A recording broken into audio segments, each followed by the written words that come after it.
ya minggu kedua. Saya minggu kedua setiap bulan. Jadi habis dari bandar tadi langsung diskusi online juga, diskusinya nggak bisa offline tadi. Mm-mm. Assalamualaikum warahmatullahi wabarakatuh. Waalaikumsalam warahmatullahi wabarakatuh. Alhamdulillahirrahmanirrahim bisa ketemu lagi dalam perkuliahan yang selalu menyenangkan ya, karena ada Pak Amal Jamaluddin. Jadi dan Bulia Fadiati dan Pak Dimas dan yang lain-lain. Saya senang Jumat sore ini semangat-semangat. Magister KPI ini luar biasa. Ada Pak Bustomi. Gimana Bus? Sehat? Alhamdulillah sehat, Pak. Alhamdulillah. Kita akan menyelesaikan beberapa makalah yang belum presentasi ya. Nah, kalau online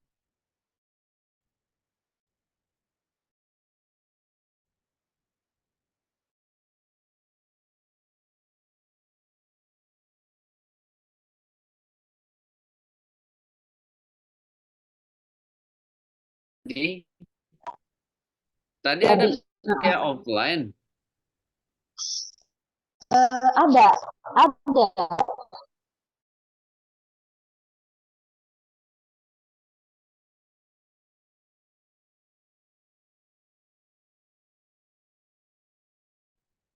Akan capture untuk absen ya. Nanti saya akan absen. Jadi tidak perlu saya sebut satu-satu dari capturean. eh,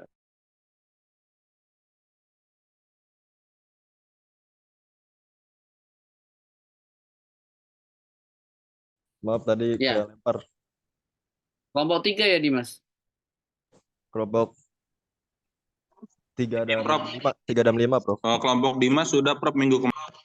Iya, Sekarang yang itu maju sekarang kelompok 3 dan 5. kelompok 3 dan 5. Hah? Kelompok berapa ya? Lupa saya. Yang belum lah. Kemarin 24, Prof. Berarti 3 dan 5. Iya. 2 makalah lagi kan. Iya, Prof. 2 makalah lagi, 3 dan 5. Kelompok Bagja yang jelas sama Wildan itu yang belum presentasi ya. Oke, kita kasih ke kelompok 5, kelompok siapa, Dimas? Kelompoknya Kanjul, Kelompok Jailani Esa ya, Nabila, kelompok ya kelompok Jailani. Jailani. Kelompok Jailani dulu ya, baru kelompok Bagja. Bagja kelompok Wildan nanti terakhir ya. Sekarang kelompok Jailani dulu. Saya persilahkan untuk presentasi 15 menit, satu orang saja yang presentasi. Nanti kita diskusikan, kasih catatan-catatan. Oke, applause dulu untuk para pemakalah kita. Ya, saya persilahkan Jailani untuk share screen ya, makalahnya dan kemudian kita akan diskusikan. Tolong nanti pada saat Oke. pas mungkin bisa on cam nanti ya. Kalau pas mendengarkan makalah boleh off cam. Nanti pada saat stop share, tolong online supaya kemudian efektif. Oke, silahkan. Baik, terima kasih Prof.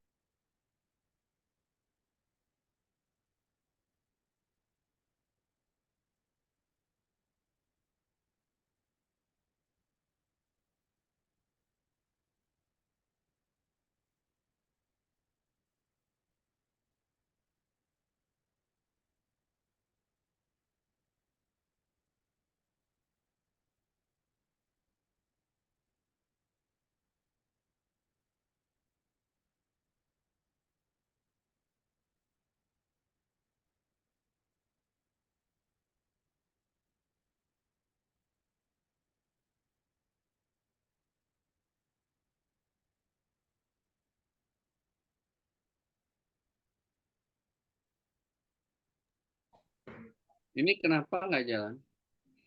Jailani masih di mute. Siap, mohon izin jaringan kami sedang terganggu. Mohon izin lagi Oke. koneksi dulu. Mohon maaf sebelumnya. Oke, kalau gitu di stop share dulu. Stop share. Kalau gitu duluan kelompoknya Wildan aja. Biar efektif waktunya. Ya, Prof. Mohon izin. Nah, oke, stop share dulu. Oke, silakan kelompok Bagja, Wildian.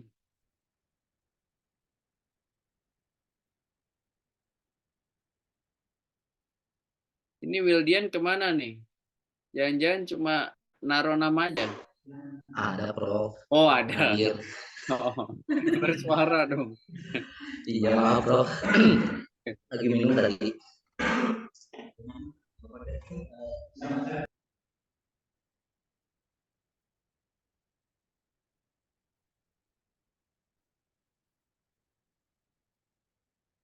Bagja boleh di share screen.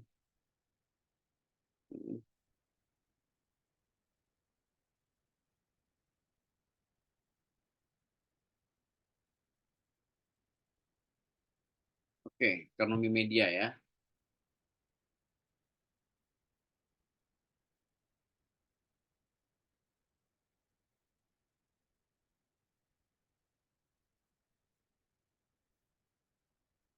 Ya udah, aku aja deh.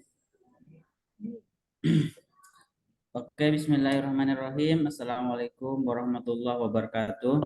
Waalaikumsalam.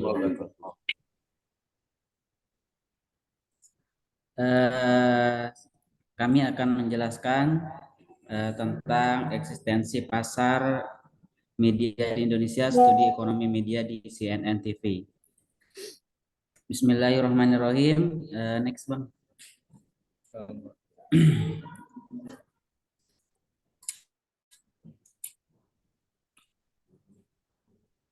Nah, untuk enggak full Bang ininya apa?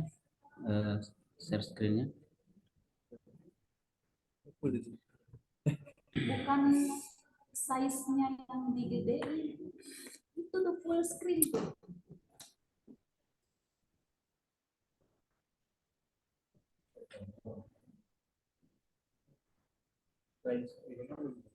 Ada itu aja.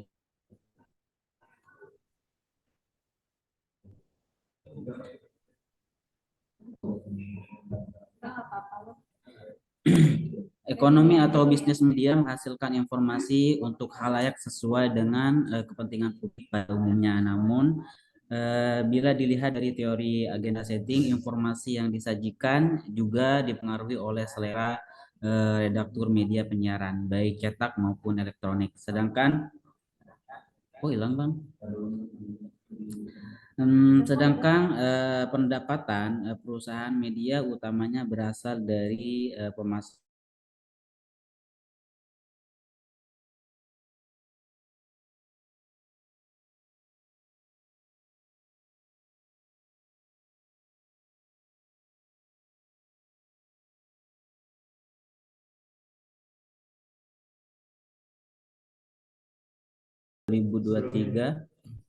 Nah, di tahun 2024 ini pada bulan ada data baru yang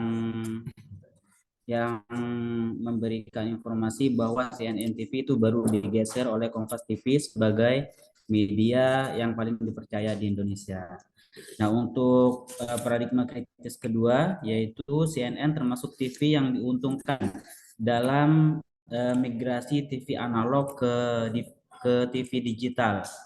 Karena sebelumnya itu memang CNN TV izinnya memang TV digital. Nah, untuk yang ketiga, dengan banyaknya perusahaan yang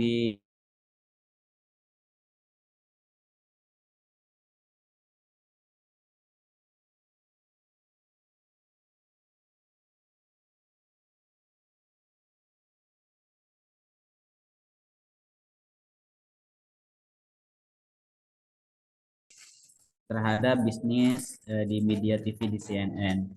Nah, untuk selanjutnya ini data CNN media yang dipercaya oleh masyarakat Indonesia mulai dari tahun 2021 sampai 2023. Nah, di tahun 2024 ini baru digeser oleh Kompas TV yang ada di posisi pertama dan CNN ada di posisi kedua. Nah, untuk selanjutnya teori ekonomi politik media. Nah, dalam teori ini teori ekonomi politik media menganalisis distribusi kekuasaan dalam produksi, distribusi, dan konsumsi sumber daya komunikasi. Teori ini kecil banget, Bang. Teori ini menekankan pentingnya kekuasaan dalam pengelolaan sumber daya untuk mengontrol individu dan kelompok dalam proses produksi dan reproduksi. Itu ada 3, yang pertama itu komodasi, terus yang kedua spesialisasi, terus yang ketiga strukturasi. Terus selanjutnya ini ada rumusan masalah, pertanyaan mayornya itu bagaimana eksistensi pasar media CNN TV di Indonesia. Pertanyaannya itu apa saja strategi CNN TV dalam memasarkan medianya. Terus yang kedua, sejauh mana kerjasama CNN Global dengan Transmedia mempengaruhi ekonomi media CNN TV Indonesia. Nah, untuk tujuannya penelitian ini bertujuan untuk mengetahui eksistensi pasar media di Indonesia melalui studi kasus CNN TV dengan fokus pada aspek ekonomi media. Terus selanjutnya metodologi penelitian. Nah, di metodologi penelitian ini kita paradigma penelitian itu paradigma konstruktivis, terus jenis penelitiannya kualitatif deskriptif, terus subjek dan objek penelitiannya itu satu subjeknya ekonomi media di CNN TV, objeknya pasar media di Indonesia. Pengumpulan data, wawancara, dan dokumentasi. Terus selanjutnya tentang ekonomi media. Dr. Gun Haryanto mendefinisikan ekonomi media sebagai tentang produksi dan konsumsi sumber daya dan produk, juga pilihan-pilihan yang dibuat terkait dengan needs dan wants. Ekonomi media merupakan kombinasi antara studi ilmu ekonomi dengan studi media, di mana penekanannya terletak pada bagaimana perubahan tekanan-tekanan ekonomi dapat mempengaruhi pengelola perusahaan media dalam mengambil keputusan berbagai kelompok. Terus ekonomi media berkaitan pada beberapa perspektif seperti program bisnis, strategi usaha, kebijakan harga, kompetisi, dan hal-hal lainnya yang berdampak pada perusahaan dan usaha media. Ekonomi media melihat media sebagai lembaga keuangan yang berusaha untuk mendapatkan keuntungan secara finansial. Nah, untuk selanjutnya itu strategi pemasaran CNN TV pada pasar media di Indonesia. Di sini ada beberapa strategi yang diterapkan. Yang pertama itu konten yang relevan. Jadi di CNN TV itu menerapkan berusaha untuk konten-kontennya itu tetap relevan, menyajikan konten-konten yang relevan dengan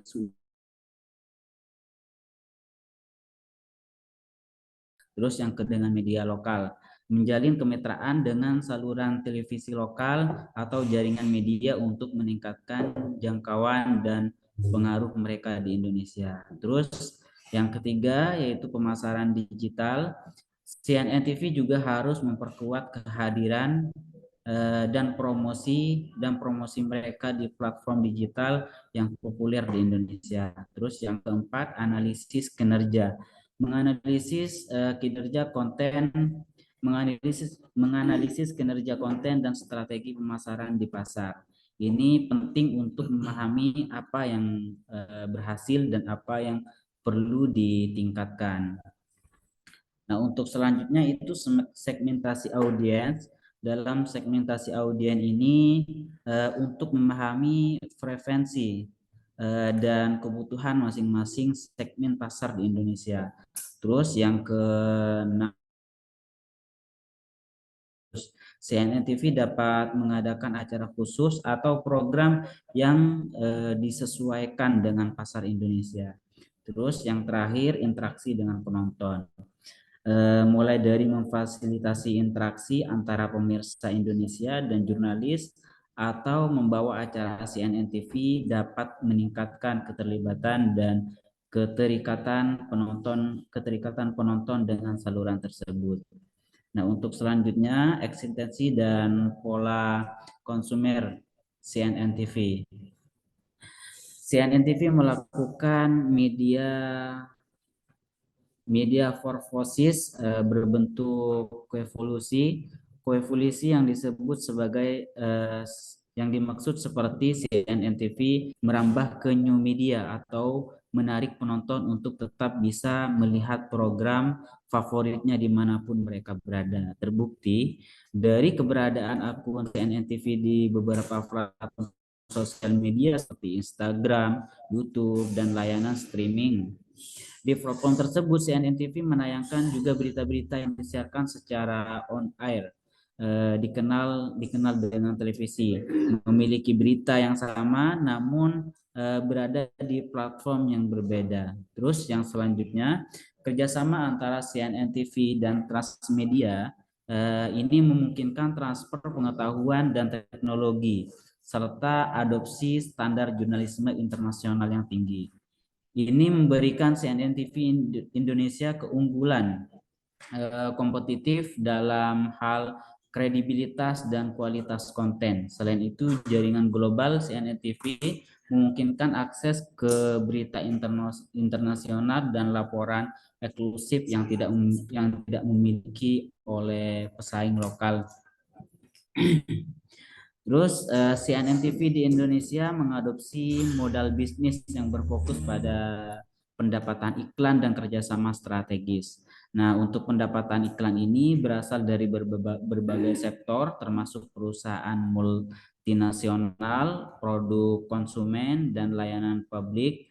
Terus selain itu, CNN TV juga memperoleh pendapatan dari kerjasama konten dan kemitraan strategi dengan entitas media lainnya.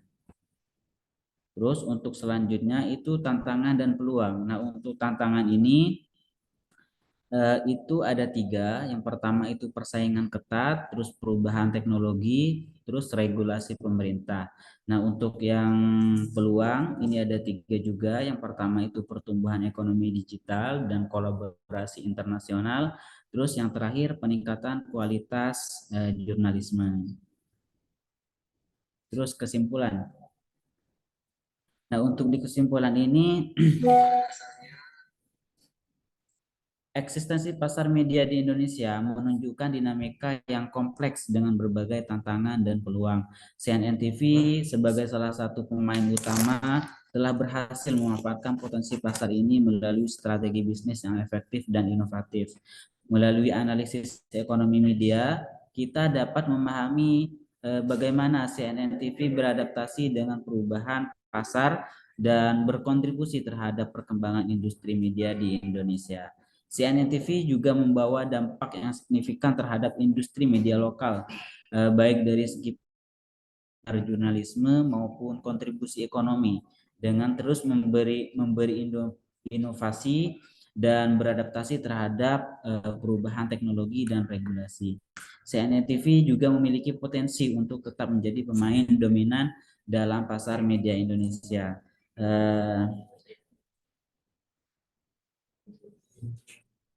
Untuk demikian untuk presentasi dari kelompok 3. Untuk selanjutnya saya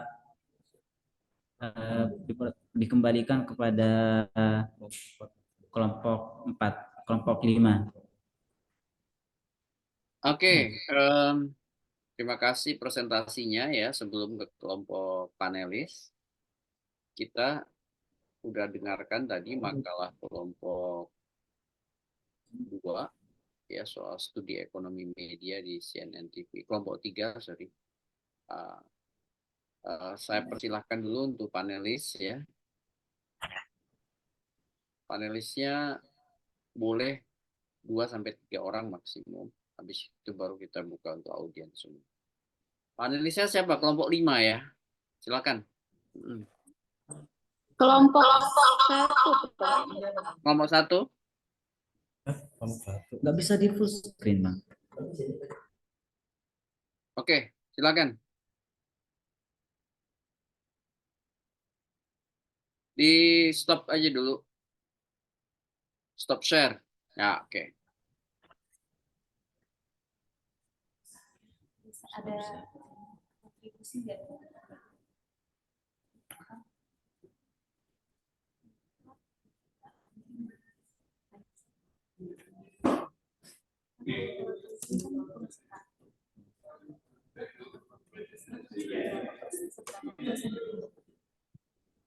Ayo panelisnya.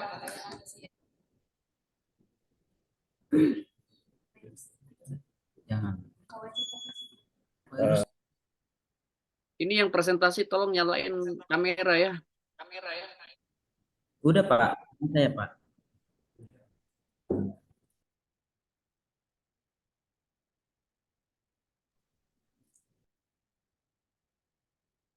Oke, kelompok 1 silakan panelisnya.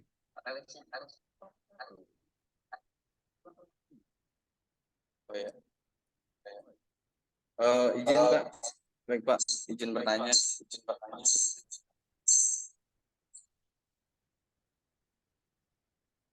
Ya, Ya, untuk untuk kelompok 1 tadi kan dijelaskan tentang bagaimana bisnis media itu dijalankan ya.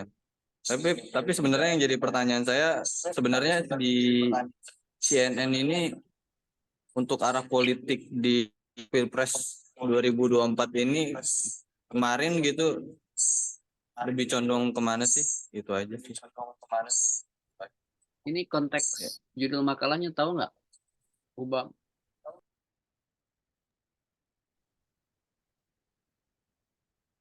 Ya, ya Prof. Kamu judul makalahnya tahu nggak? Ya, studi ekonomi media di CNN TV, Prof. Iya, terus pertanyaannya dengan Pilpres apa?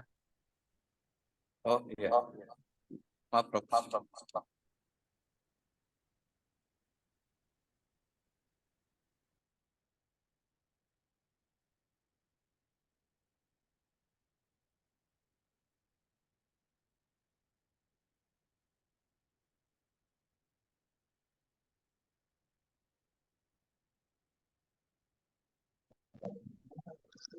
Baik, izin Prof. Saya juga dari kelompok 1. Laptop kalian berdekatan. Yang ingin saya tanyakan dalam penelitian ini, Khairul Tanjung itu kan adalah seorang pengusaha yang memiliki usaha besar. Seberapa besar pengaruh usahanya Khairul Tanjung dapat mempengaruhi tayangan dalam CNN media? Demikian, terima kasih. Oke, Wildan tolong share screen lagi judul makalahmu tuh, biar tahu audiensnya. Karena mungkin tidak memerhatikan juga tadi.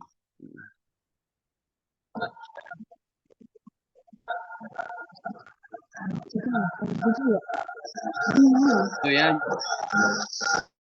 judulnya ya, eksistensi pasar media di Indonesia, studi ekonomi media di CNN TV. Oke, boleh stop lagi.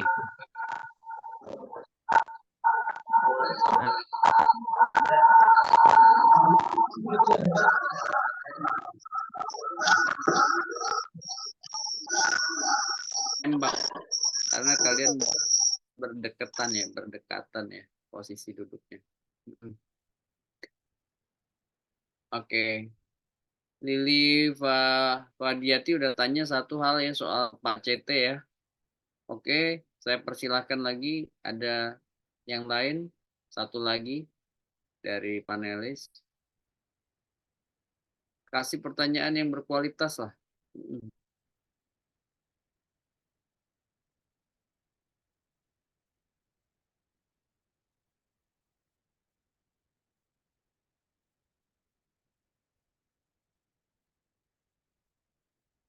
Biar bayinya ikut berkualitas. Kalau bayinya dengerin pertanyaan nggak berkualitas, nanti tumbuh kembang nggak berkualitas. Izin Prof, bocor ya. Sebentar, dinaikin dulu ini sambil pegang. Nggak apa-apa, ya. Ayo, siapa barusan yang mau izin?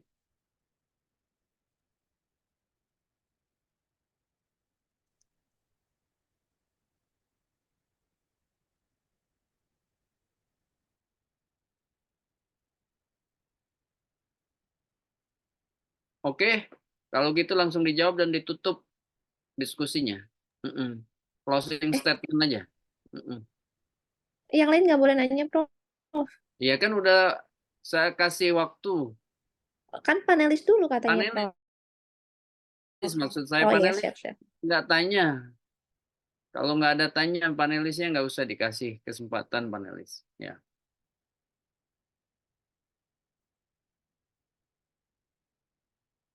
Jangan hanya pilpres lagi, nggak dengerin makalah berarti tadi.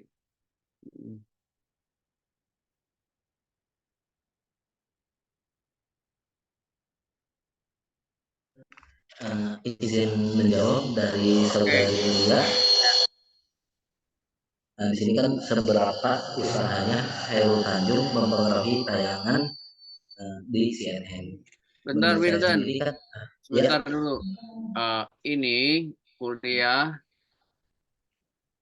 ya jangan cuma nama aja. Iya. Hubab, Sandy, dan yang lain silakan buka tuh kameranya biar tahu kalian sedang ngapain.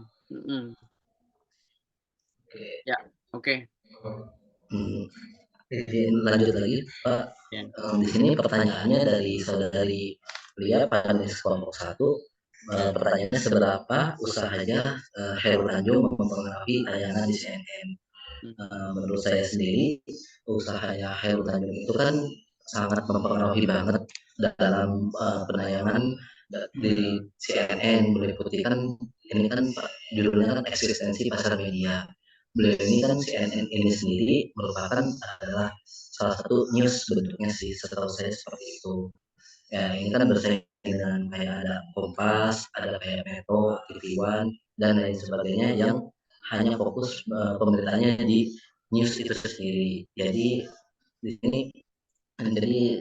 saya sendiri emang berfokus di tentang pemberitaan saja untuk CNN TV ini, sedangkan ada yang kayak Trans TV itu bentuknya hiburan, sedangkan CNN TV sendiri itu benar-benar berfokus di bidang media, dan terutama sih emang usahanya ya emang buat dari untuk ke masyarakat ini hanya untuk fokus ke berita saja sih, menurut saya itu sih Pak. Teh Lia mungkin itu sih jawaban dari saya.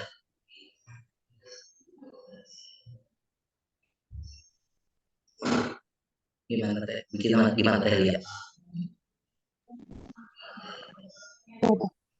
Apanya yang oke, Lia?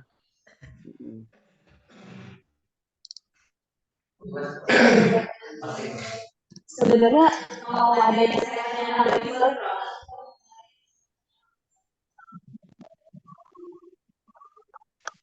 sejauh mana? Pertanyaanmu itu gitu tadi ya? Sejauh mana? Seberapa usaha? Iya. Usaha.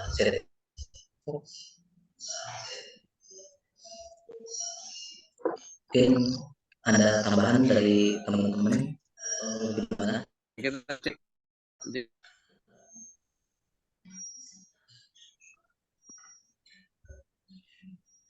Gimana Pak? Kamu udah puas dengan jawabannya? Dari hasil wawancara, karena kan di penelitiannya ada 2 cara mengambil wawancara dan dokumentasi. Saya belum lihat mana yang hasil wawancara dan mana yang hasil dokumentasi.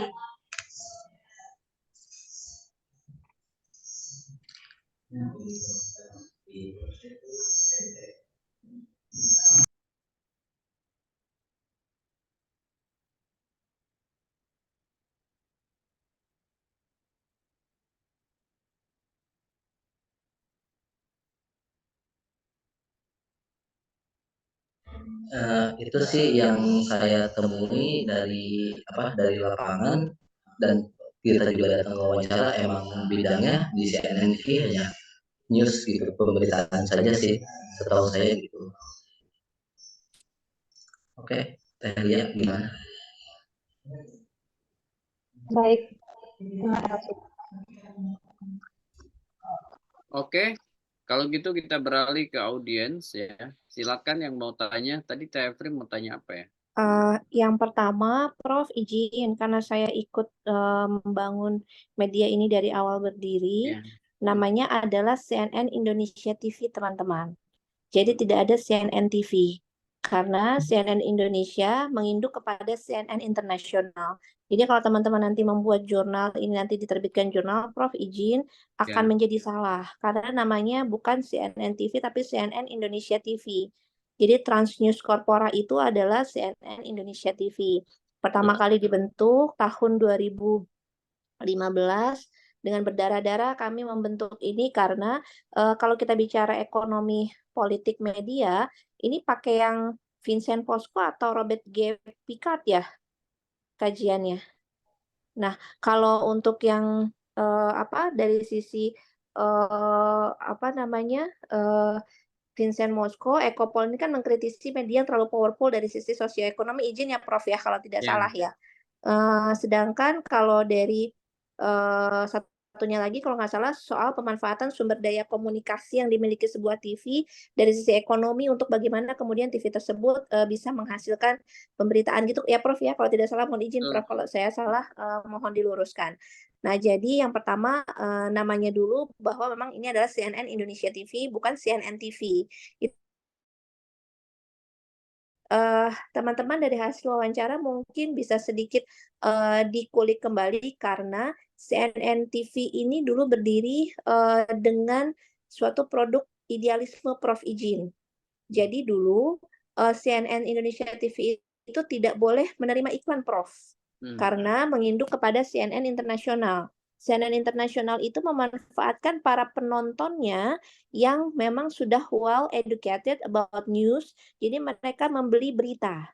Ketika ingin menonton berita, mereka akan membayar 1, sekian dolar. Nah, itu berusaha diterapkan di CNN Indonesia TV, tapi ternyata tidak bisa terjadi tuh, Prof.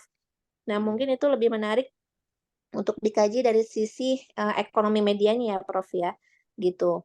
Nah, kemudian bergulirnya waktu, bahkan kalau misalnya kami liputan pun tidak boleh misalnya saya diplot di RI2. Waktu itu ada kunjungan RI2 menggunakan pesawat kenegaraan misalnya, Prof. Itu kami tidak boleh menggunakan facility itu, gitu. Jadi memang dari sisi how powerful suatu media dalam sisi memanfaatkan komunikasi dari sisi ekonomi, CNN Internasional itu sudah sangat kuat itu Prof gitu loh. Jadi dia bisa berdiri sendiri tanpa kemudian ada pengiklan dan lain sebagainya gitu. Nah, tapi ternyata itu di Indonesia belum bisa teman-teman. Karena biar bagaimanapun media nasional terutama di tanah air masih membutuhkan masukan-masukan dari sisi ekonomi agar bisa kemudian eksis di televisi nasional di Indonesia. Kemudian CNN Indonesia Televisi ini tidak tayang secara terestrial, tadi betul, tayang secara digital.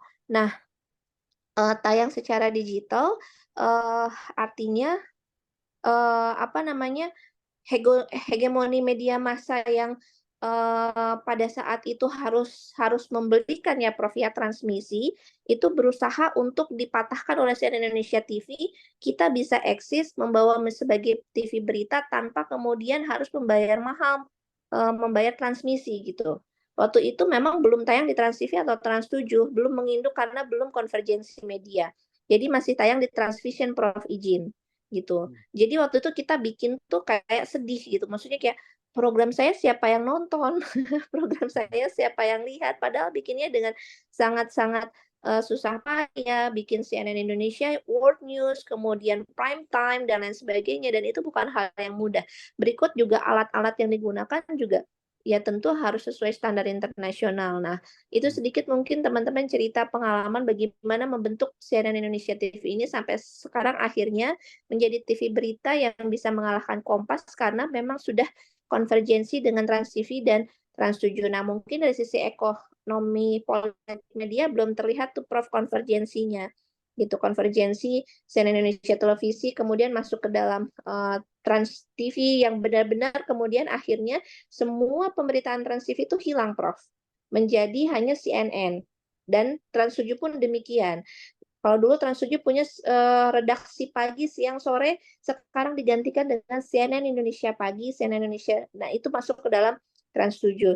Itu sih, Prof. Mohon izin mungkin tadi saya kurang konsentrasi ini menggunakan Robert Picard atau Vincent Mosco, karena kalau Vincent Mosco kan mengkritisi media yang terlalu powerful dari sisi sosioekonomi ya gitu. Itu misalnya bisa gurita ekonomi yang dimiliki MNC. Kemarin itu menarik ya Prof ya, kalau kita mau membahas itu misalnya. Pengaruh hegemoni media massa yang terlalu besar sehingga melihat dan mengkritisi dari sisi itu. Itu sih Prof, izin kalau mau diterbitkan jurnal teman-teman namanya CNN Indonesia TV, bukan CNN TV. Karena tidak ada di televisi nasional CNN TV. Mohon izin. Terima kasih. Oke, baik. Ya, banyak catatan nih untuk kelompok Wildan ya. Silakan dikomentarin dulu soal nama. Ya, itu udah clear lah CNN Indonesia TV. Jadi itu memang harus direvisi. Kemudian yang kedua soal theoretical framework-nya. Yang mana kata Tefri yang dipakai gitu ya. Apakah pakai Vincent Mosco atau Robert Picard gitu. Itu yang mana yang dipakai? Karena itu dua hal yang tentu perspektifnya berbeda. Izin mungkin tadi saya yang kurang konsentrasi Prof gitu. Jadi tidak terlalu mendengar Mas Wildan menggunakan yang mana gitu. Mohon maaf Mas Wildan. Ya, oke. Oke, langsung ditanggapin biar interaktif. Terima kasih kepada Bu Evi. Pembakalan kan ada 3 orang. Iya. Wildan udah jawab tadi, gantian siapa tuh? Bagja, silakan. Ya, baik. Terima kasih sebelumnya untuk Bu Efri yang sudah memberikan beberapa catatan terhadap penelitian kelompok kami. Ini sangat membantu sekali agar nantinya lebih mendalam dari penelitian ini. Dan untuk penelitian ini itu menggunakan Vincent Mosco.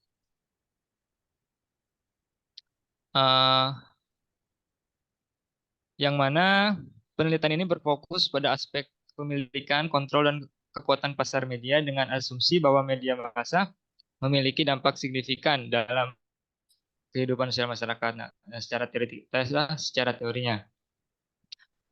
Dan untuk memahami teori ini lebih mendalam, Vincent Mosco ini mengidentifikasi 3 konsep utama dalam kajian ekonomi media, sebagaimana tadi sudah disebutkan oleh pemakala yang sudah menyampaikan materinya, bahwa di sana ada komodifikasi, ada spasialisasi, dan strukturasinya. Seperti itu, Bu Efri.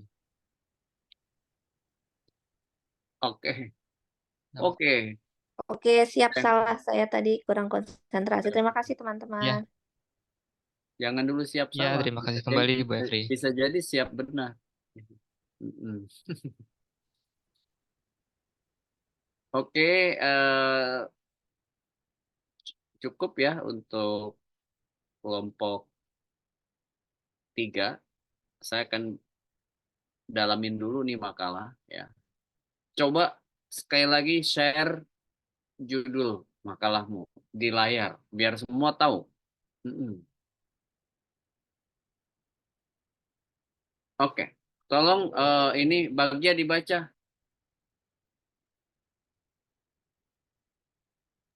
Ya, untuk judul dari penelitian itu eksistensi pasar media di Indonesia, studi ekonomi media di CNN Indonesia TV. Oke, tutup. Stop share. Jadi judul ini, siapa yang siap benar dan siap salah? Kalau itu Robert Picard ya, Prof. Ya, betul. Mm-mm. Jadi tidak pernah Vincent Mosco itu bicara ekonomi media. Ya, ini sekali lagi underline, berbeda antara ekonomi media dengan ekonomi politik media. Nih. Jadi jangan sampai sesat pikir, apalagi menyesatkan. Ya, jadi ada istilah ekonomi media, ada ekonomi politik media. Kalau tadi Bagja bilang ekonomi politik Vincent Mosco, judul Anda jelas-jelas ekonomi media gitu. Vincent Mosco itu bicara soal political economy atau ekonomi politik. Kenapa? Karena paradigmanya kritis. Nih, perbedaan paling mendasar yang pertama antara ekopol dengan ekonomi media itu paradigmanya beda. Ekopol itu paradigmanya kritis, ekonomi media itu paradigmanya positivis atau objektivis.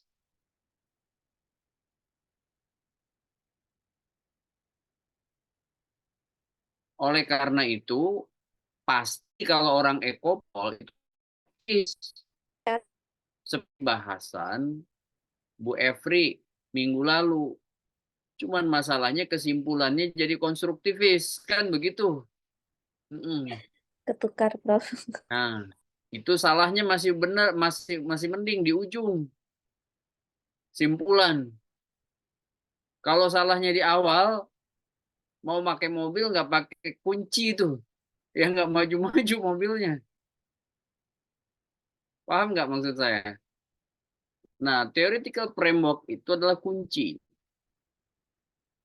Kalau theoretical frameworknya keliru, maka kita nggak bisa mengoperasionalisasikan risetnya.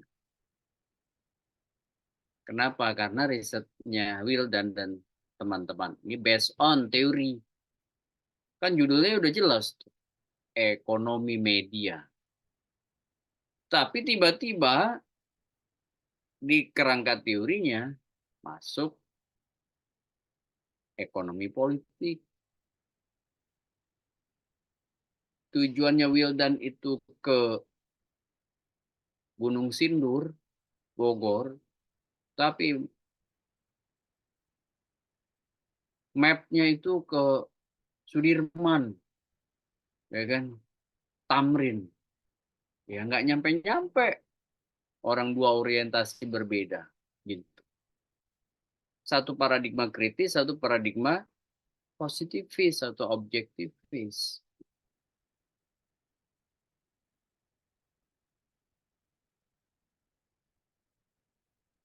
Clear nggak nih perbedaan pertama? Perbedaan kedua, secara metodologis, ya, para yang ekonomi politik itu biasanya pakai kualitatif.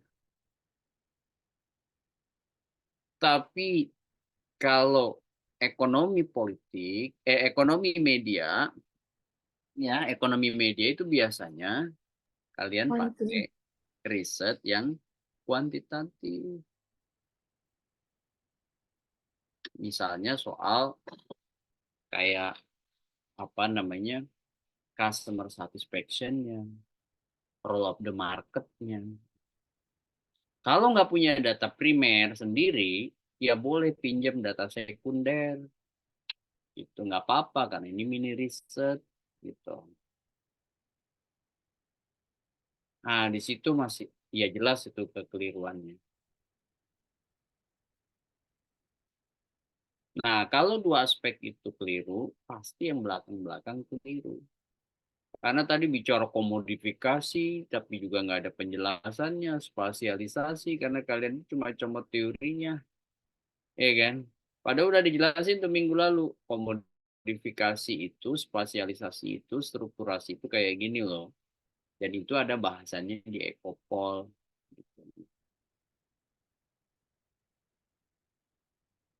Makanya Bagja Suryadi kalau bikin makalah, itu literatur review dulu yang dilakukan. Baca literaturnya dulu.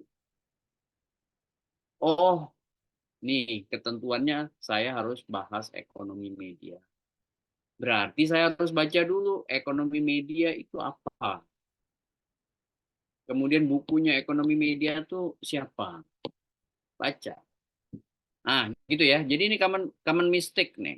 Jadi Anda membuat riset tidak berdasarkan reading course.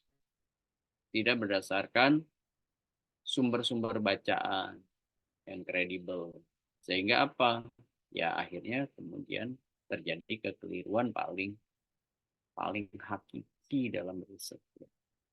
Fundamental sekali dalam riset. Oke, sekarang saya bahas supaya kalian lebih clear lagi. Jadi, ekonomi media itu apa?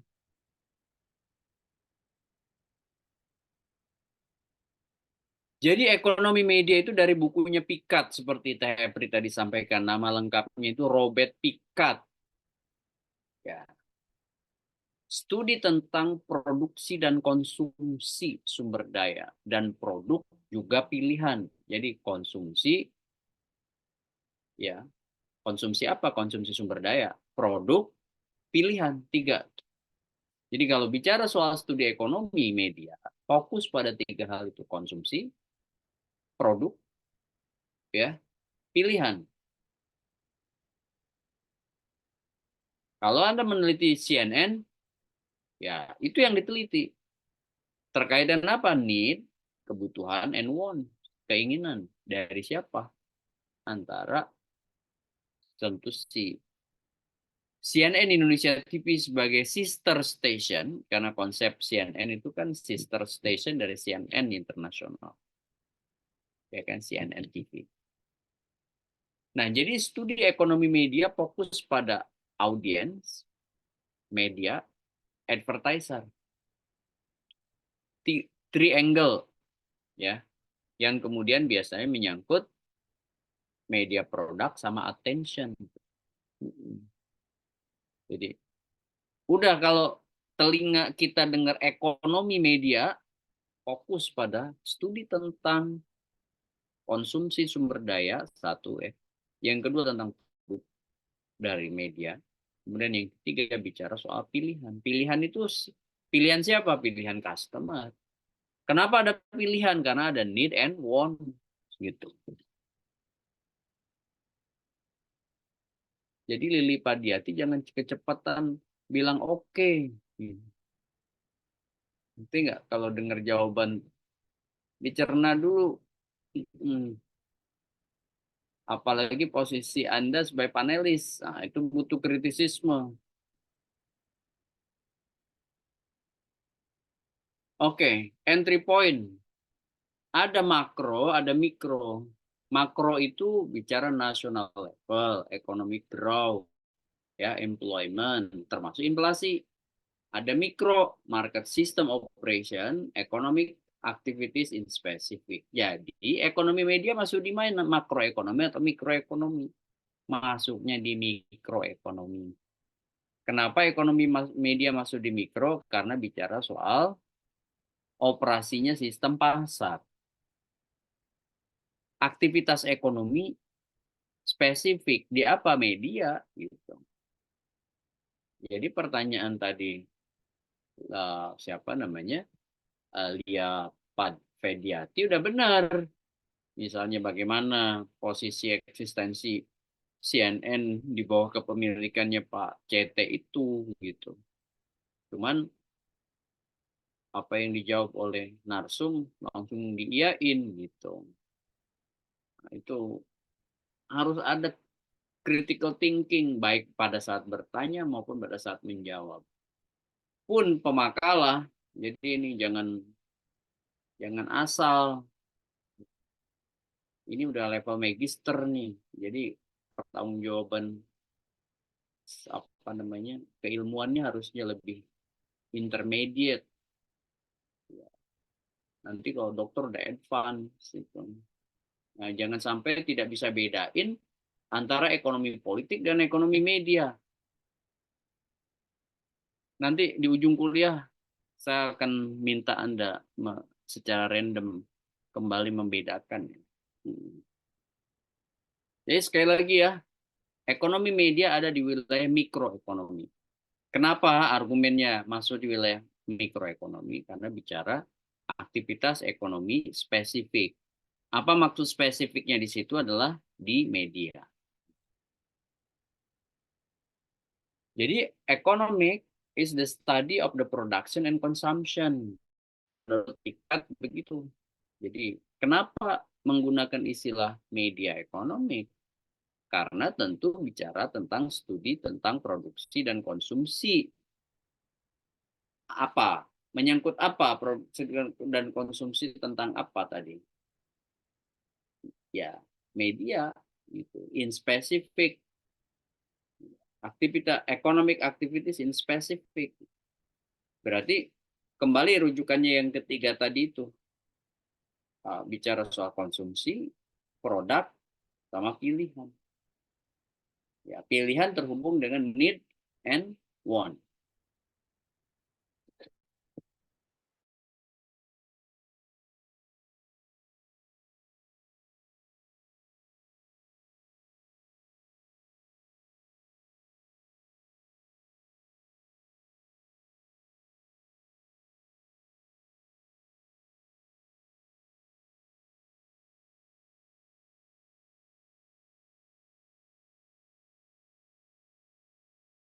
Jadi sebutin apakah dia kelas menengah ke atas, kelas menengah ke bawah, kelas A, B, C gitu. Nah, itu TFRI itu tahu tuh. CNN mungkin middle up gitu ya, karena berbayar kan, iya kan? Sekarang sudah tidak, Prof. Sekarang Nah, sudah di Trans TV, Trans 7, jadi lebih ke major, tapi apa B dan C tidak sih, tapi untuk ke A masih di Metro TV. Oke. Nah itu yang diteliti itu. Audiensnya oke. Misalnya awalnya B sama A gitu. Sekarang misalnya B gitu atau B+. Nah itu yang harus dipaparin di makalah. Gitu. Audiensnya siapa? Apakah ada perubahan dari CNN awal? Kan judulnya kan eksistensi pasar media kan judulnya begitu. Oh ternyata kenapa ya pindah dari A ke B+, ada apa gitu. Kenapa juga berubah dari TV berbayar menjadi free to air gitu. Nah itu.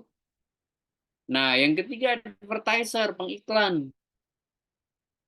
Tadi kan udah dibilang awalnya ini kalau mau nurut CNN internasional tidak pasang iklan, tapi kenapa CNN Indonesia pasang iklan misalnya.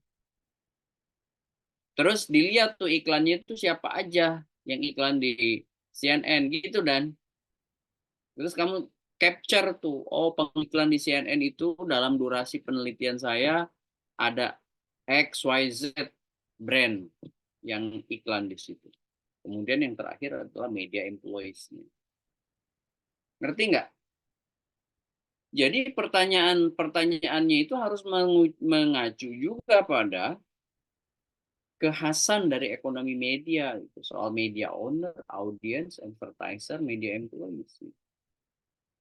Ini apa yang saya paparkan dipahamin kan oleh pemakalah. Soal ini menyangkut revisi kalian nih.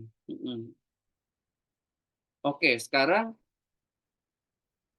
apa yang dimaksud dengan role of the market nih dalam ekonomi media? Role itu peran ya, peran pasar. Ada 5. Maksudnya tuh peran pasar tuh gini, CNN itu mau memerankan diri yang mana dalam konteks pasar media di Indonesia gitu loh. Itu makanya disebut sebagai role of the market, mau memerankan diri yang mana?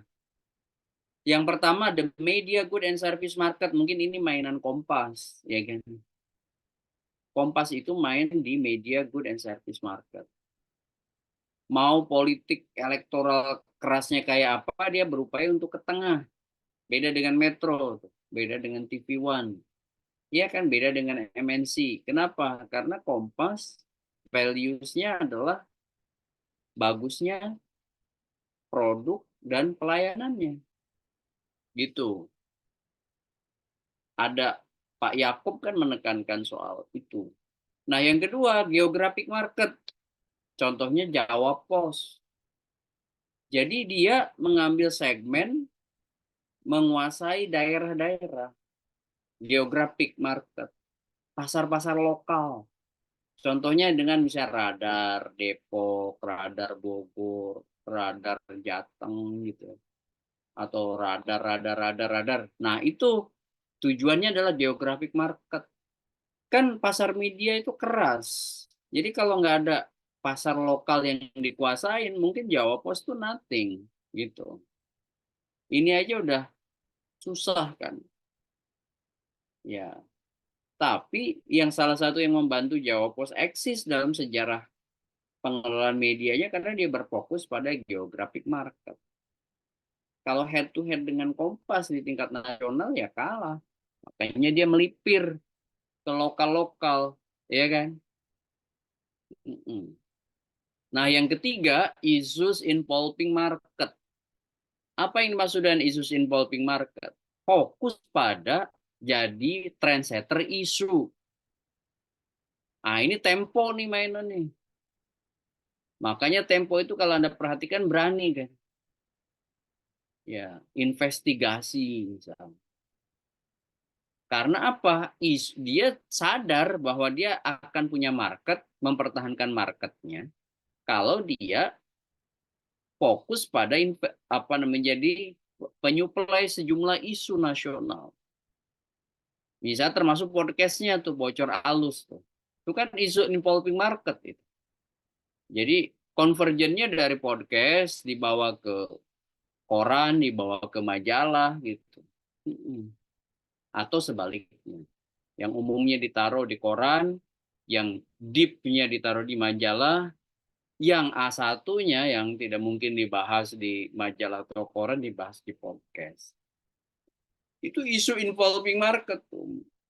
Termasuk menghajar macam-macam itu. Nah, yang keempat adalah intermedia competition. Jadi kompetisi antar media, contohnya antara Metro TV dan TV One. Jadi intermedia itu antar ya.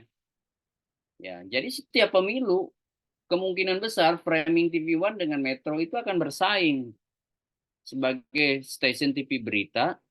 Ya, dia sadar soal ceruk market mereka siapa. Nah, yang kelima adalah intramedia competition, itu MNC Group tuh. Jadi bagaimana bisa antara Global TV, iNews, MNC News itu dijadiin kuda pacuan mana yang kemudian memiliki benefit, ya kan? Lebih di antara TV-TV di grup. Nah, itu yang dipakai oleh Pak Haritanu tuh, ya kan?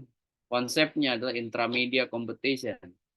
Karena sebagai stasiun TV yang general gitu ya. Ya, dia mengharuskan stasiun TV di grupnya untuk untung gitu. Kalau nggak untung diganti nama sama dia, ya kan? Clear nggak nih? Jadi media good service market itu perannya Kompas. Contohnya ya di Indonesia, geographic market. Ya, contohnya Jawa Pos, isu involving market, contohnya Tempo, intermedia, contohnya Metro dan TV One, intramedia competition, contohnya lain. Yang kedua, soal pola consumer media. Ada traditional decision making, market decision making, centralized decision making, mixed decision making. Nah, yang traditional decision making itu basisnya adalah pada pola konsumsi tradisional dari pembaca atau penonton. Contohnya itu ya, contohnya. TFRI ini kan orang Subang ya. Orang Subang kan. Purwakarta, Prof. Sorry, Purwakarta. Orang Jabar, orang Jawa Barat termasuk saya, itu bangga dengan baca pikiran rakyat. Kenapa? Karena kita bertumbuh dari kecil bagi orang tuanya yang baca koran. Itu ya, koran lokal itu pasti ada sebagai kebanggaan, sama seperti Wildan jadi bobotoh Persib gitu kan. Nah, gitu. Nah, itu ada semacam tradisional decision making, atau misalnya di Jogja itu ada namanya kedaulatan rakyat. Itu mempertahankan tradisional decision making dari pembaca atau konsumsinya. Atau misalnya siapa ya? Media lain contohnya misalnya ya pikiran rakyat, kedaulatan rakyat, misalnya Sriwijaya gitu ya. Koran-koran lokal yang pembacanya itu loyal. Mungkin dari zaman-zaman generasi baby boomersnya gitu.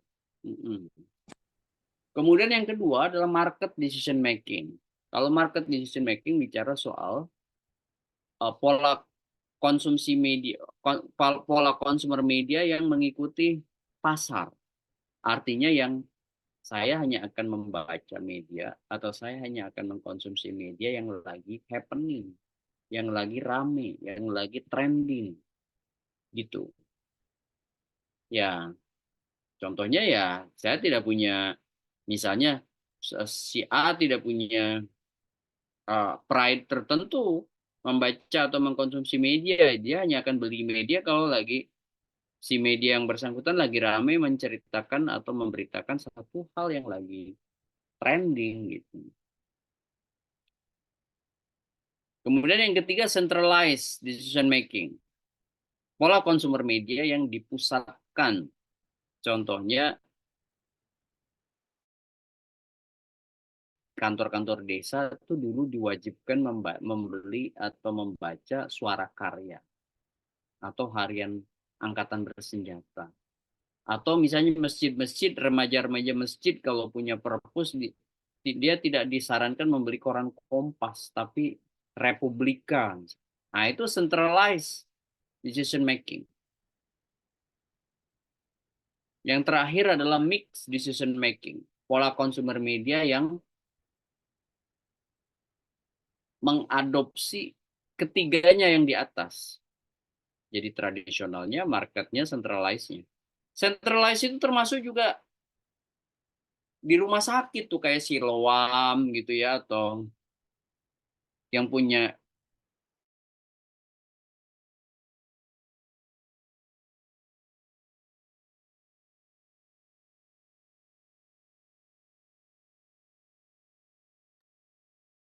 Hilang ya suaranya. Suaranya putus, Bro.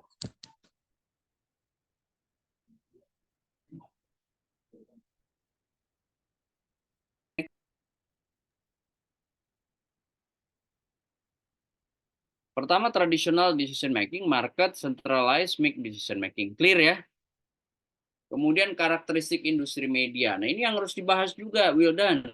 Ada customer requirement, competitive environment, social expectation.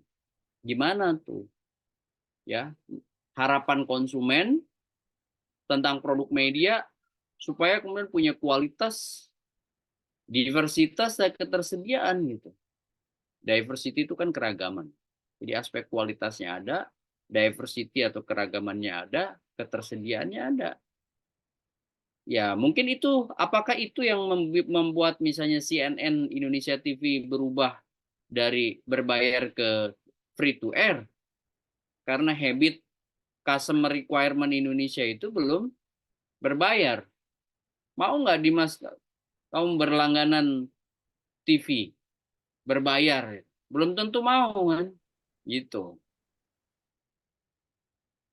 Sehingga apa? Carinya ya free to air gitu. Giliran bola harus berbayar atau misalnya UFC harus berbayar gitu. Baru tuh cari langganan, ya kan? Kalau enggak cari bajakan gitu. Ya, link-link bajakan maksud saya. Nah, kayak gitu kan belum jadi tradisi di Indonesia, sehingga apa? Customer requirement-nya berarti. Yang kedua adalah soal competitive environment. Ternyata, misalnya ya, berdasarkan analisis, kamu sebutin tuh Dan, TV di Indonesia itu yang free to air jauh lebih, misalnya diminati oleh pengiklan, misalnya. Nah, CNN kan, kalau tadi Tefri bilang CNN TV berarti di tingkat internasionalnya tidak pasang iklan. Kenapa CNN di Indonesia pasang iklan? Nah, itu masukkan tuh di analisis salah. Jangan-jangan itu karena competitive environment di Indonesia yang nggak mungkin bisa mengandalkan penonton. Iya kan? Ya, dia harus juga mengandalkan masukan dari iklan gitu. Kan competitive environment-nya beda dengan Amerika atau Eropa Barat gitu. Memang siapa yang mau bayar CNN TV lewat First Media gitu atau lewat Indovision gitu, ya kan? Ya carinya yang gratisan lah gitu. Apalagi pakai Smart TV gitu. Kalau nggak tonton terus siapa yang mau pasang iklan? Nah jangan-jangan. Nah tapi kan nggak boleh jangan-jangan kalau dalam riset. Kamu harus konfirmasi ke orang CNN-nya gitu. Baru tuh riset. Gitu. Bagia, Wildan. Jangan noleh. Jadi, paham nggak yang saya maksud? Nah, jadi aspek competitive environment-nya harus dihidupkan tuh dalam makalah. Apa itu yang menyebabkan N berubah? Gitu. Yang ketiga, social expectation. Hubungannya dengan harapan masyarakat. Bahwa TV itu atau CNN Indonesia TV itu harus bagus gitu. Tapi kan bagus aja kalau nggak bisa jaga bisnisnya, dia akan kolaps seperti net gitu. Ya kan? Ya, bagus aja tapi nggak bisa eksis.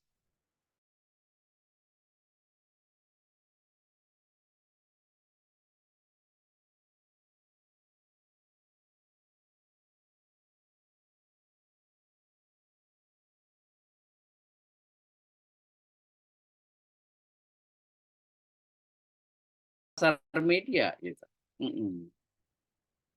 Ngerti nggak? Dan nah aspek ini dibahas itu karakteristik industri medianya. Nah Indonesia ini kan sudah market structure-nya oligopol.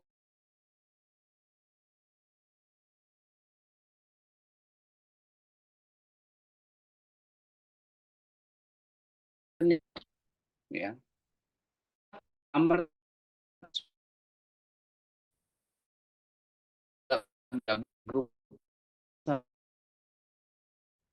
Monopoli bedanya oligopoli ya singkatnya. Kalau itu single seller, penjualnya hanya satu.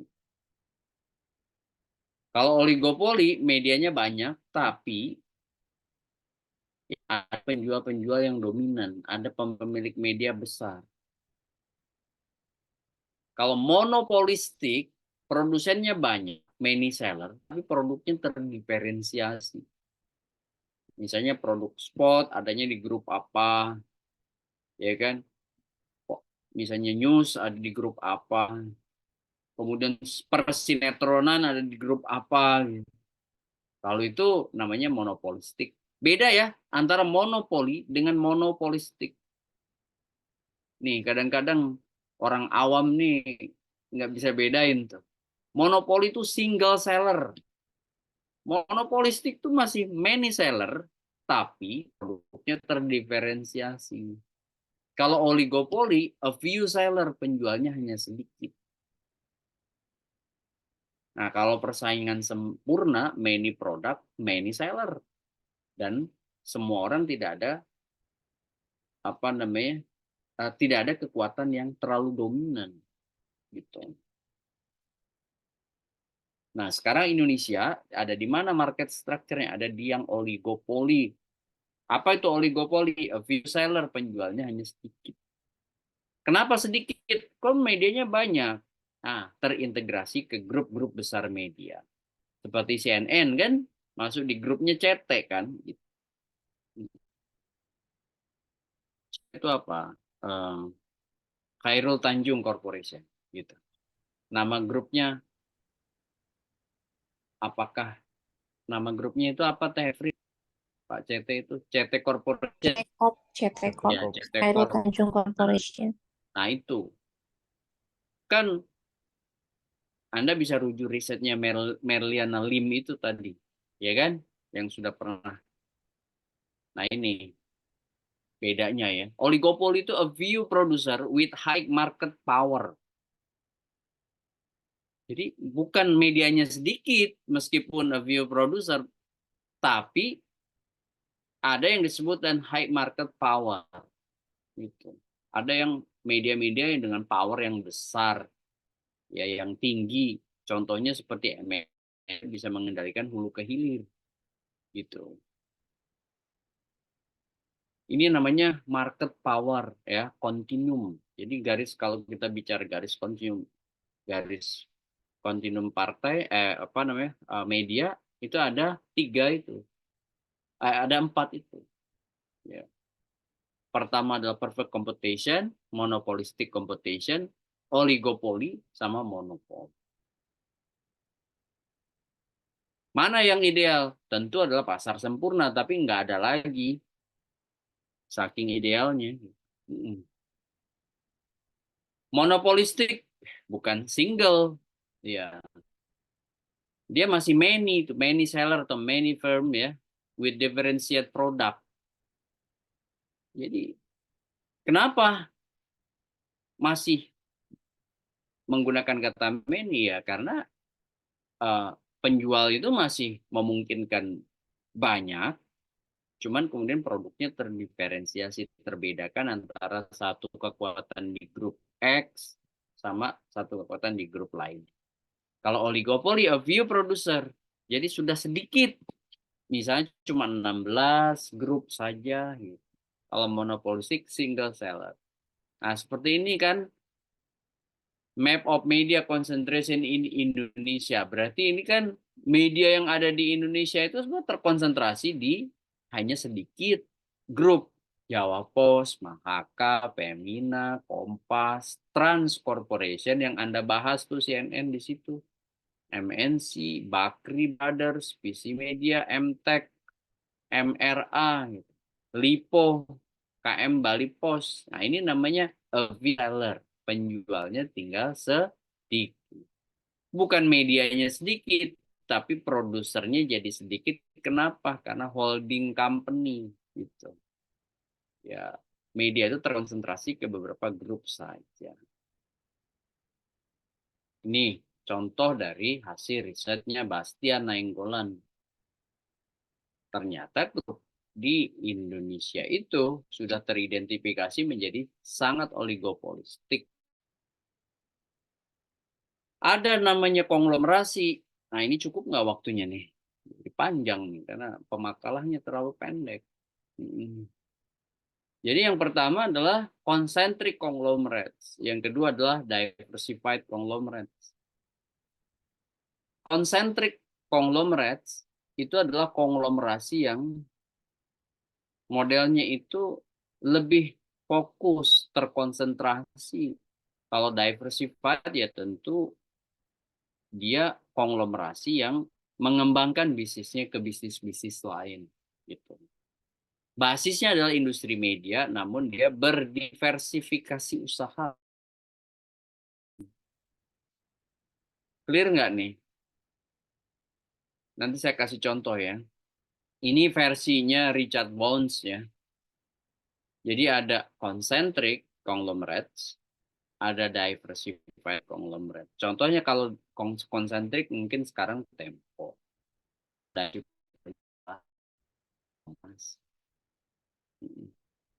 Nah, sementara versinya Graham Murdoch, konglomerasi itu terbagi jadi industrial conglomerates, kemudian service conglomerates, communications conglomerates.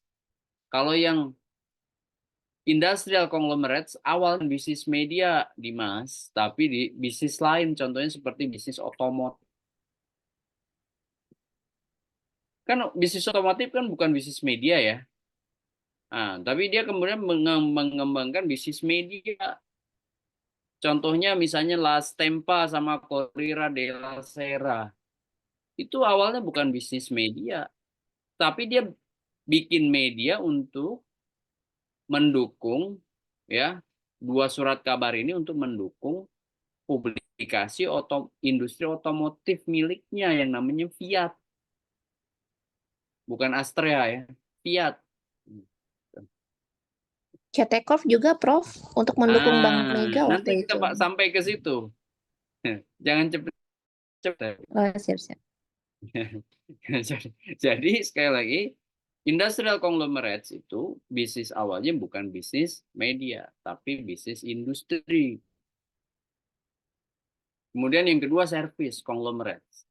Kalau bisnis konglomerat service conglomerates awalnya itu bukan industri, tapi service.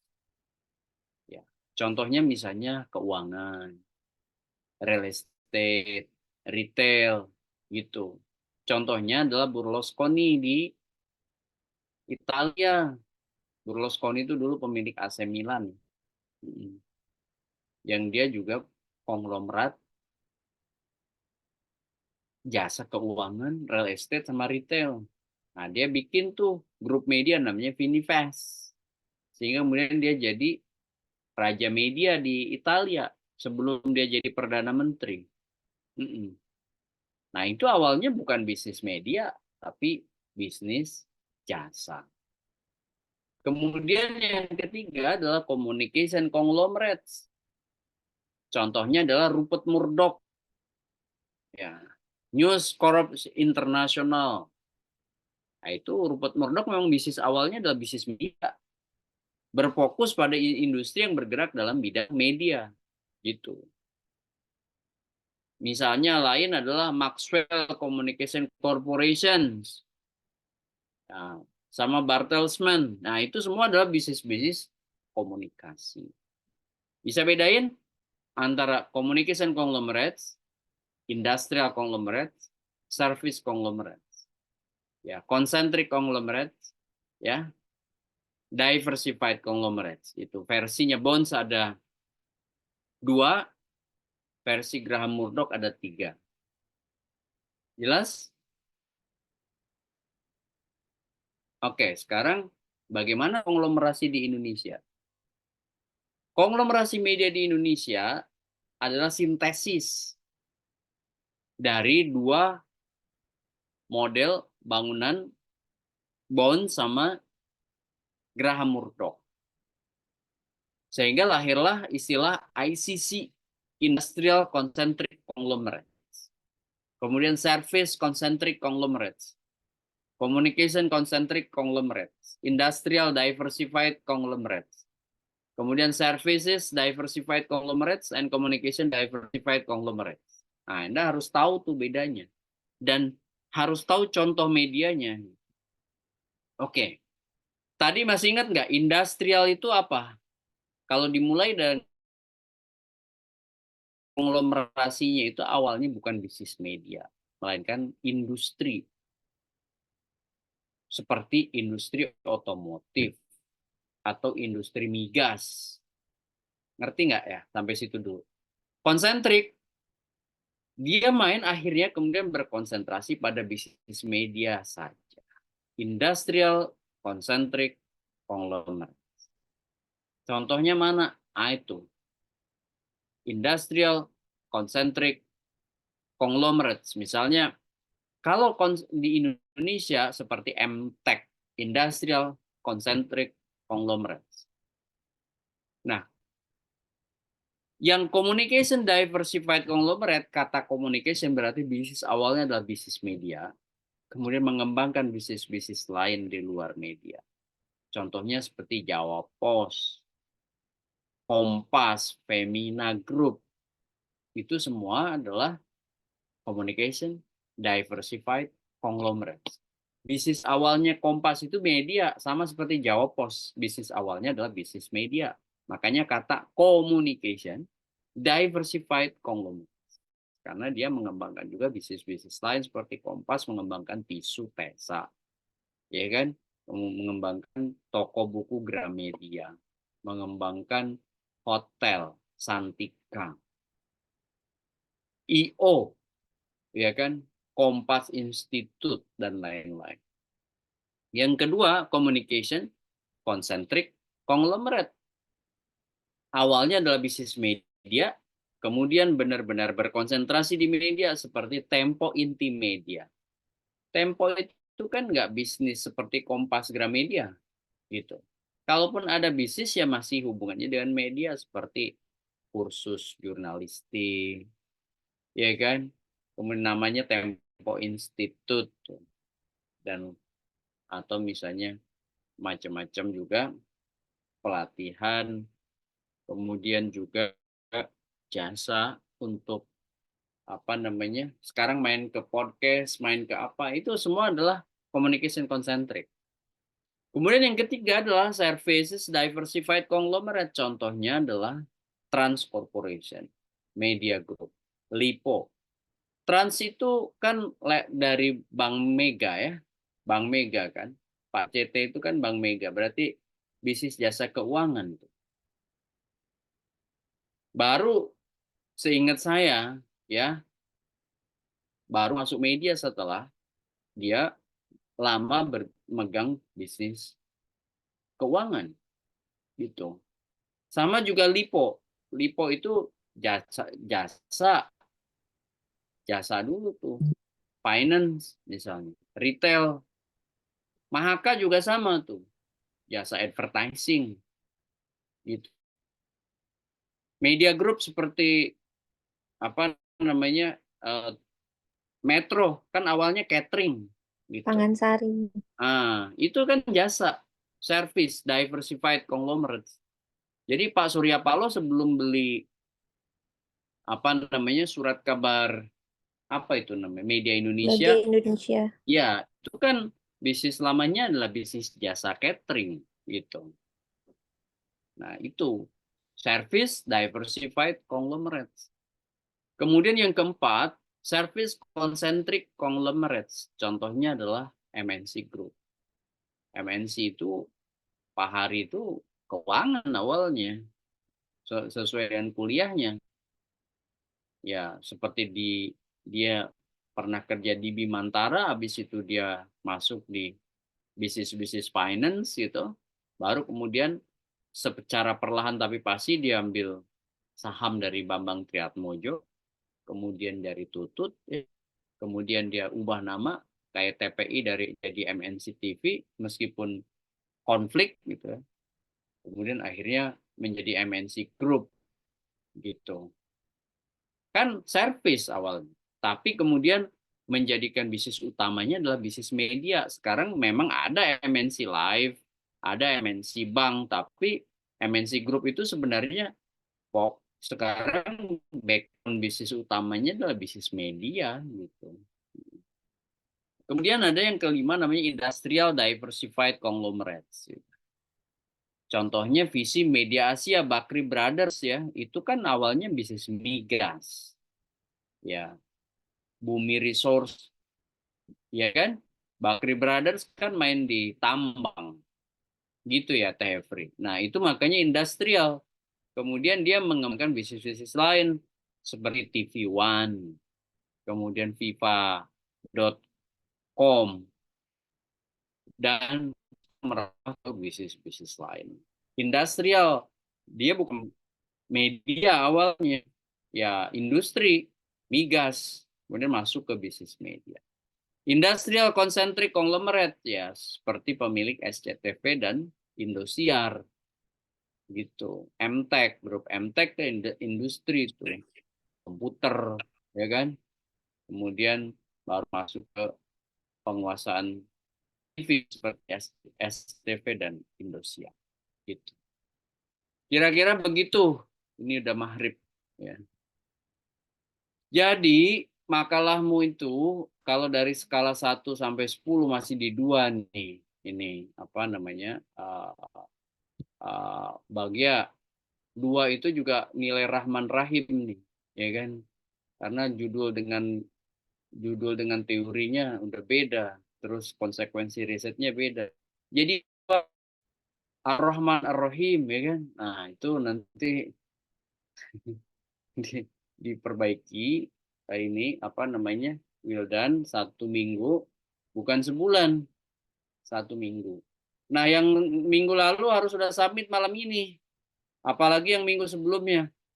Ditunggu ya di email ya, yang belum ngumpul minggu lalu, yang presentasi minggu lalu wajib submit maksimum malam ini jam 7 malam ya, jam 7 malam harusnya di jam perkuliahan. Kalau nggak submit nilainya yang minggu lalu itu gitu. Nah, yang presentasi minggu ini nanti submit di Jumat minggu depan, 7 hari. Perbaiki itu ekonomi politiknya drop, terus ikuti alur yang tadi itu ya, skema pikir ya. Terus tadi ingat Jam 8 boleh ya, Prof? Prof, untuk yang minggu lalu perjanjiannya minggu depan, Prof. Kalau minggu lalu dibilang cuman untuk yang pertemuan pertama. Kenapa? Iya, 2 minggu, Prof. Perjanjiannya kemarin. 2 minggu itu kan yang Sirojudin. Enggak, Prof bilangnya 2 minggu. Oh, 2 minggu. Oh, oke. Saya ralat kalau gitu. 2 minggu dari sekarang. Kok 2 minggu dari sekarang? 2 minggu dari kemarin, Prof. Seminggu 2 lagi. minggu dari kemarin, berarti Ya. seminggu lagi ya. Seminggu lagi. Yang kelompok kami baru minggu depan jam 8 malam ya, Prof. Kalau gitu kelompok yang sebelumnya itu wajib maksimum hari ini. Itu ya, udah bonus. Ya, jam-jam 7 malam. Kalau yang sudah bagus. Ya, kalau belum harus submit di email. Ya. Kirim ke email saya. Nanti untuk final nilai akhir. Begitu. Ini Wildan tolong benar-benar revisi mayor nih ya. Siap. Kalau nggak direvisi nilainya masa 2 kan apa juga. 1 sampai 10 gitu. Prof, Ya. maaf. Kelompok 1 tadi ngumpulinnya hard file-nya apa? Belum dapat juga emailnya Bapak itu. Oh iya, hard file-nya nanti nggak apa-apa dikasihkan ke saya pada saat jumpa minggu depan. Tapi emailnya dikirim juga ke saya. Ya. Kan hari ini kita nggak jumpa, jadi hard copy-nya kan nggak saya. Nih. Ya, tolong dikirim soft copy-nya. Alamat emailnya belum, Prof. Oh, itu tanya ke Tefri itu, lebih tahu tuh Tefri. Ya. Baik. Mas Dimas, ketua kelas, Prof. Ya. Atau tanya Gus Tommy. Dia banyak 5 email saya tahu dia Gus Tommy. Ya.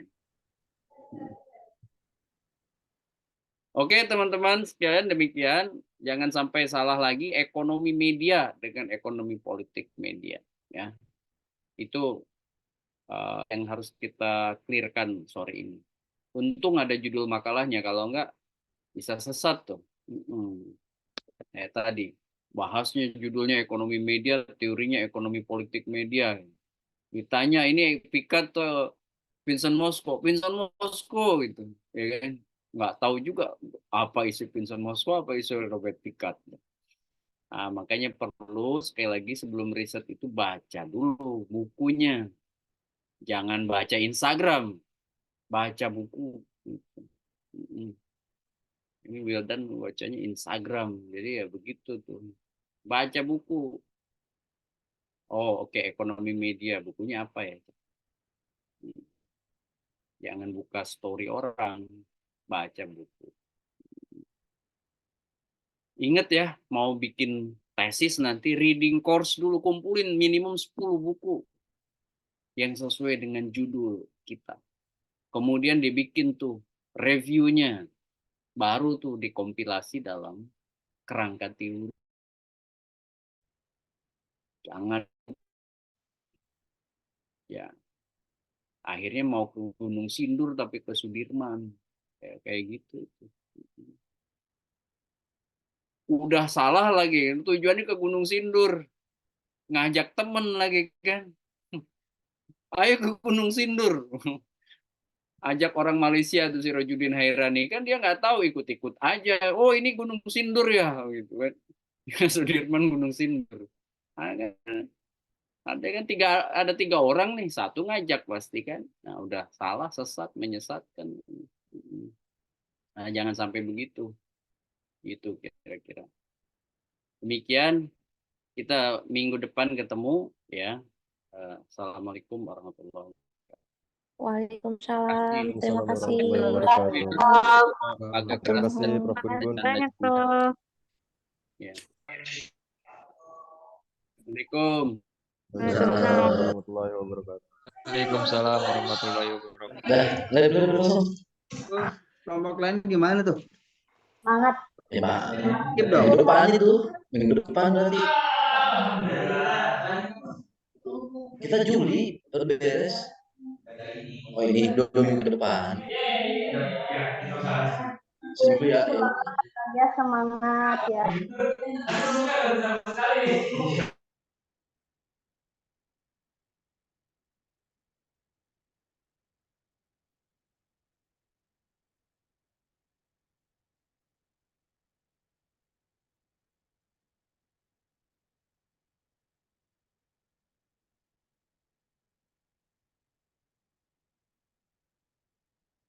Baik.